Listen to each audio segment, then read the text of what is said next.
Yeah, so my name is Agnihotri. I'm a software engineer at Red Hat, and it's a busy afternoon for everyone. Time to wake up. I just want to grab some of your attention. So I know what you guys will be thinking. Like it's another tech talk where you will stare at this complex equation and nod your head like you are understanding everything. But let me tell you one thing. What we are gonna dive down today is a bit fascinating. It's qubitization, and it depends on the methods. How does quantum computing is now practical instead of anything that you see in your sci-fi movies. By the end of this, I promise you would have a solid understanding of how quantum computers works in today's world. So let's start with it. So the first question is, what is quantum computing? So imagine how your classical computer works. Those works on bits. Those are like it's simply like your, let's say, like it's either on or off. But in quantum computer it works on qubits. That is, your light can be on and off at the same time. Surprising, thanks to the superpositions. Apart from that, so the thing is, qubit can exist in 0, 1 and both at the same time. So it can traverse to the multiple dimensions at the same time. Apart from that, two qubits can be interacted with each other if one of the states has changing. So the another state would change with respect to that. This is how the quantum computing is giving a advantage over the classical computers. So quantum computing isn't just any cool thing. It's ridiculously powerful. It has exponential time improvement in terms of computations, and there are multiple real world use cases as well.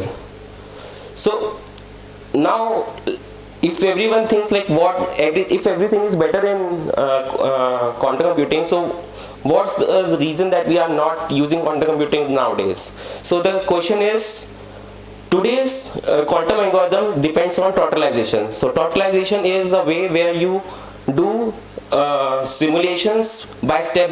That means at each step you will do a particular computations instead of going parallelly. It sounds correct? No. The thing is slower. It is bit slower than normal computations. That means it takes more steps, and taking more steps means more computation time. It is error prone. So at each and every steps you will accumulate more errors, and those piling up errors will give you unreliable data.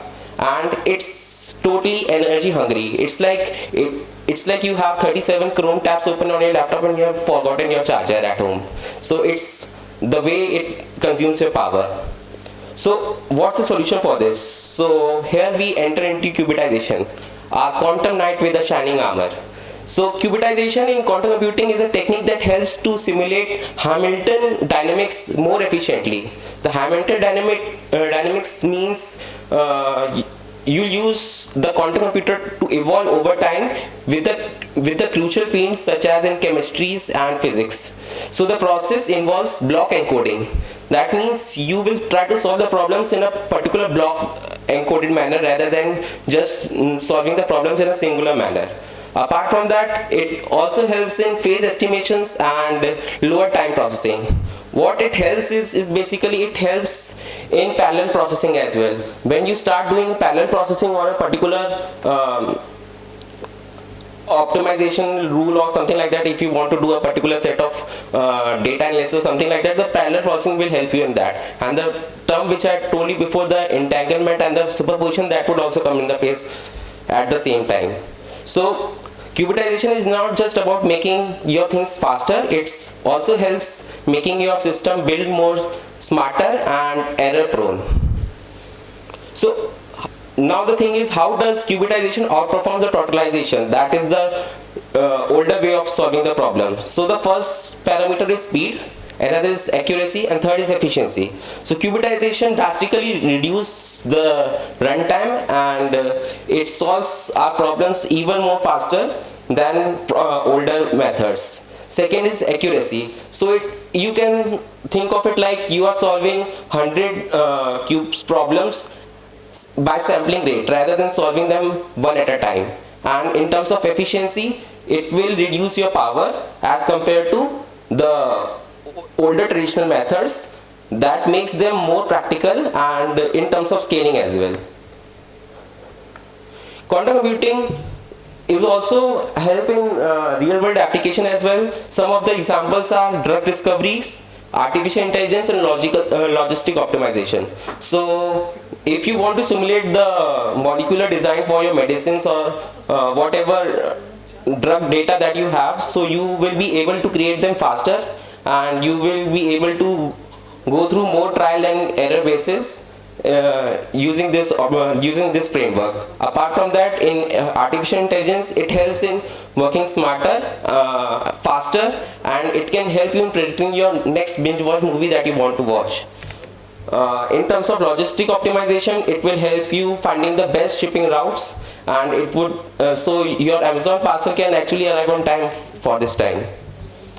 So next thing is, how does the quantum computing is transforming the machine learning space. So quantum computing is transforming AI and big data by solving faster and more efficiently in terms of classical systems. So again the parameters are same. It helps in faster model training, it helps in pattern detection, and it helps in quantum kernel levels.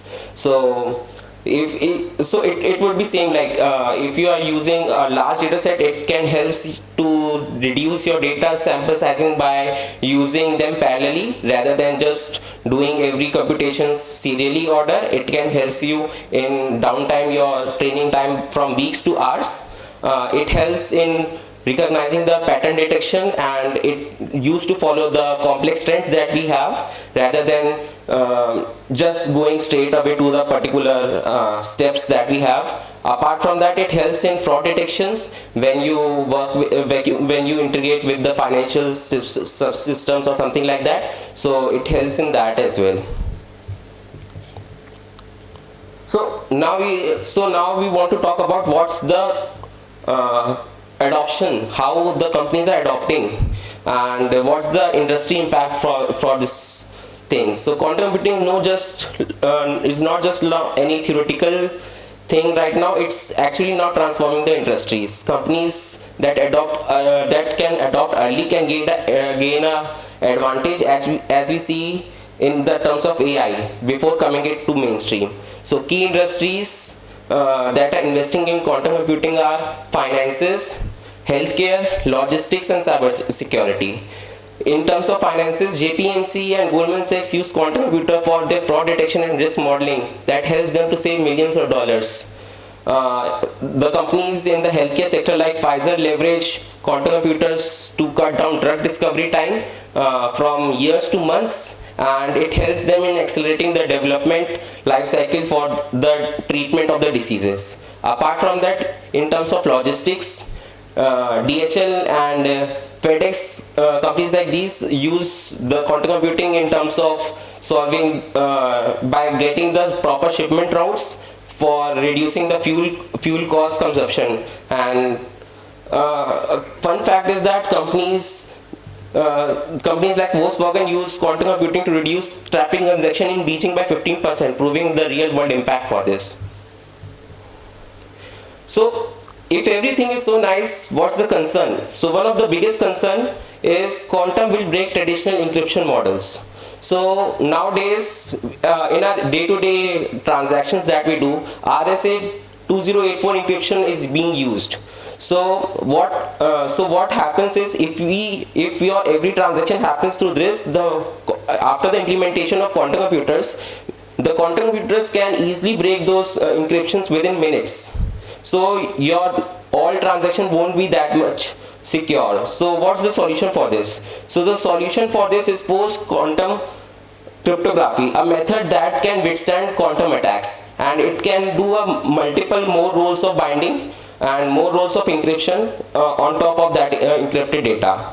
Apart from that, the major drawback of using quantum computing is the cost. That is, each quantum computer costs around $10 million. It's more costlier than a fighter jet. So the problem is, how can a person like us can use it? So there are companies that have started giving the cloud platform for this. So The companies like IBM Quantum is a platform where 600k users are started using the cloud quantum computers. Microsoft Azure Quantums and Amazon Bracket is also another cloud platform that can help us using the quantum computing side of the things.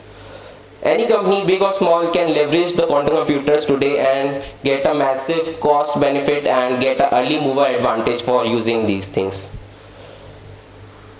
So if we want to talk about the long-term vision for the quantum computing is just getting started. In the next decades, we will see a groundbreaking breakthroughs in this. So one of them would be fault-tolerant quantum computing, quantum internet, and AI revolution. So today's quantum computers are fragile and error prone. The goal is to build more stable, reliable, and they can handle the real world tasks as well. In terms of quantum internet, a complete, secure and unhackable communication network powered by the quantum encryption that could revolutionize the cybersecurity and data piracy. Apart from that, in quantum powered AI, we can solve the humanity biggest challenge and get to the medical related problems solved and the climate related problems solved using the quantum computations. So there are also some challenges that needs to be solved here. The challenges are fragile qubits. So qubit needs around proper 0 degrees Celsius temperature to work upon. After that, it needs a very high cost and it requires a high maintainability as well. And another thing is there is a very huge talent gap. So these are the challenges that we need before the quantum comes into the mainstream adoption for our industries. At the end, I would like to conclude it like with the limitless potential and how the industries like AI, healthcare, finance are moving ahead. We need to achieve, we need the collaboration from the scientists, engineers and the policymakers to make it work. Yeah, thank you so much. I'm open for any questions.